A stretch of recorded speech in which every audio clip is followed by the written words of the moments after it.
Students protest against teacher transfer at Tilabazar Madrasa. Road blockade leads to tension, heavy police deployment in the area. Students of Tilabazar Islamia Fazil Senior Madrasa staged a protest on Tuesday by blocking the Kailasha Rangoti Road around 11 am.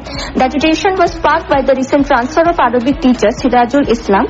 They also claimed the madrasa has been grappling with a severe teacher shortage for a long time, and transferring a key faculty member would cripple the learning environment further. Students also demanded the immediate cancellation of the transfer order, warning the blockade would continue otherwise. দীর্ঘদিন থেকে আমাদের টিলাবাজার ইসলামিয়া দ্বাদশ শ্রেণী মাদ্রাসায় প্রচুর পরিমাণে শিক্ষকের ঘাটতি রয়েছে। এমত অবস্থায় গতকালকে আমরা হঠাৎ শুনতে পারি যে আমাদের মাদ্রাসায় আরবিক পিজিটি শিক্ষক মোহাম্মদ সিরাজুল ইসলামকে এই জায়গা থেকে বদলি করা হয়েছে। আমরা আজকে এই আন্দোলনে নেমেছি যাতে অতি সত্বর শীঘ্রই যাতে আমাদের শিক্ষকের বদলি বাতিল করা হয় এবং পুনরায় ওনাকে মাদ্রাসায় রাখা হয়, এই জন্য আমরা আন্দোলনে নেমেছি।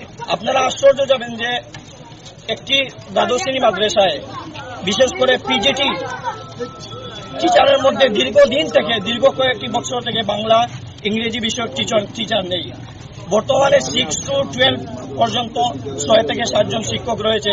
আপনারা আপনাদের বিবেকের কাছে প্রশ্ন করুন যে 6 থেকে 7 জন শিক্ষক কি একটি মাদ্রাসা দ্বাদশ শ্রেণী মাদ্রাসা চালাতে পারে? আমরা চাই যে পর্যাপ্ত পরিমাণে শিক্ষক দেওয়া হোক এবং যে শিক্ষক নেওয়া হয়েছে ওনাকে পুনরায় দেওয়া হোক এবং মাদ্রাসায় পঠন পাঠন যাতে কোনো রকম ব্যাঘাত না ঘটে আমরা অনুরোধ জানাচ্ছি। আমাদের মাদ্রাসায় ছাত্রছাত্রী 300-র উপরে আছে। আমরা আজকে স্থানীয় ডিও স্যারের কাছে গিয়েছিলাম, ওনাকে আমরা জানিয়েছি আমরা যতক্ষণ না পর্যন্ত কোনো একটা ব্যবস্থা না হবে আমরা রাস্তার মধ্যে দাঁড়িয়ে থাকবো এবং আন্দোলন করবো। Traffic was severely disrupted and local police along with TSF forces are deployed to manage the situation. Bureau Report, Fact Finder.